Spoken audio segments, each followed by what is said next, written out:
warahmatullahi wabarakatuh. Halo rekan-rekan SN semua, selamat datang di sesi bedah tokoh inspiratif hari ini. Baiklah, kali ini kita akan mengulas sosok yang sangat inspiratif dengan keberaniannya dan dedikasinya pada laut Indonesia. Siapa lagi kalau bukan Ibu Susi Pujastuti, Menteri Kelautan dan Perikanan periode tahun 2014 hingga 2019.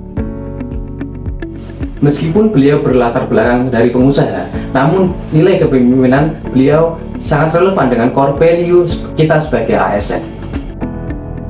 Betul banget. Kami akan menganalisis bagaimana nilai berakhlak yang tercermin dalam tindakan tokoh inspiratif kita, yaitu Ibu Susi Pujiastuti.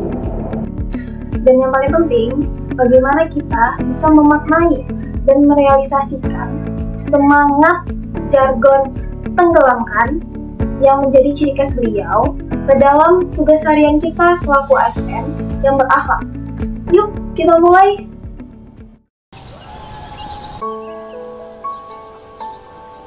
Kan namanya kita drop out dari SMA, mau kerja apa, ngelamar mana-mana juga nggak bisa. Cleaning service aja sekarang harus SMA, atau zaman itu juga sama, paling tidak SMP. Mau kerja di mana, dan saya nggak suka kerja sama orang, nggak suka diperintah sama orang. Jadi ya dagang yang paling deket di Pangandaran waktu itu ada hasil bumi, terus kemudian ke perikanan. Karena perikanan kan di situ banyak nelayan, banyak ikan di kampung di Pangandaran.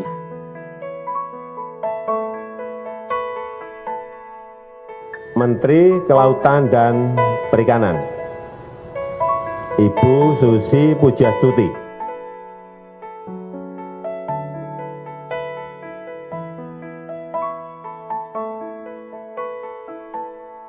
Itu amanah undang-undang, selama undang-undang tidak diganti ya tidak boleh berhenti. Undang-undangnya ganti dulu kalau mau berhenti nenggelamin kapal. Dan itu death rain efeknya kan hebat, puluhan ribu kapal pergi. Susi Pujiastuti adalah Menteri Kelautan dan Perikanan ke-6 Republik Indonesia. Perempuan kelahiran 15 Januari 1965 ini adalah pemilik PT ASI Pujiastuti Marine Product, eksportir produk hasil perikanan, dan juga pemilik PT ASI Pujiastuti Aviation yang mengoperasikan maskapai penerbangan Susi Air. Sukses yang ia raih karena kerja keras dan konsistensi. Susi mempunyai satu prinsip, mandiri. Kemandirian itu pula lah yang menjadi modal Susi untuk memimpin Kementerian Kelautan dan Perikanan. You mau atur itu yang mafia-mafia 700 kapal bisa berhenti dengan moratorium kalau enggak kenceng seperti itu. Kan tidak mungkin, namanya mereka masih membandel. Dan death rain effect inilah yang bisa menghentikan ribuan kapal tadi.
Pertama, berorientasi pelayanan dan akuntabel. Kita ingat jargon tenggelamkan itu bukan sekedar aksi, itu adalah bentuk tanggung jawab dalam melindungi kedaulatan negara untuk nelayan Indonesia. Yang kedua, kompeten dan harmonis. Meski beliau tidak menempuh pendidikan formal yang tinggi, beliau sangat ahli di bidangnya. Beliau juga mampu merangkul dari berbagai lapisan, mulai dari nelayan kecil hingga forum internasional. Hal inilah yang menunjukkan sisi harmonis dalam perbedaan.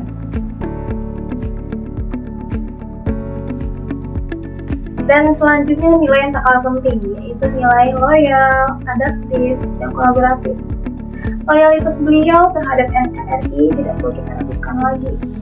Beliau sangat berjasa bagi NKRI dengan melaksanakan tugasnya, yaitu salah satunya memberantas kegiatan illegal fishing.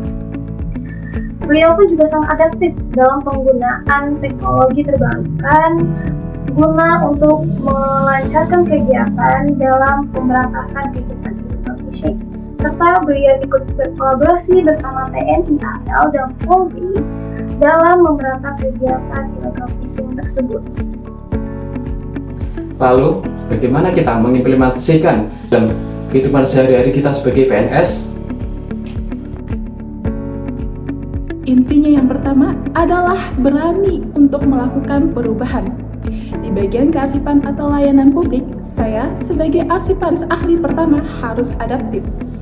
Terus berinovasi untuk meningkatkan teknologi yang lebih efisien dan akan selalu memberikan layanan prima tentang akses layanan kearsipan untuk seluruh lapisan masyarakat tanpa diskriminasi. Sedangkan bagi saya yang seorang pembina jasa konstruksi ahli pertama, nilai-nilai akuntabel, kolaboratif, dan harmonis adalah nilai yang harus saya miliki supaya saya bisa menjalankan kegiatan pekerjaan saya sehari-hari sebagai seorang ASN. Sebagai analis kebijakan ahli pertama, saya mengambil nilai kompeten dan loyal. Ibu Susi Pujiastuti merekomendasikan kebijakan yang berbasis bukti. Tidak hanya asal Bapak senang. Analisis kita harus tajam, objektif, dan berani memberikan solusi yang dibutuhkan oleh publik. Jadi, apa poin yang bisa kita implementasikan?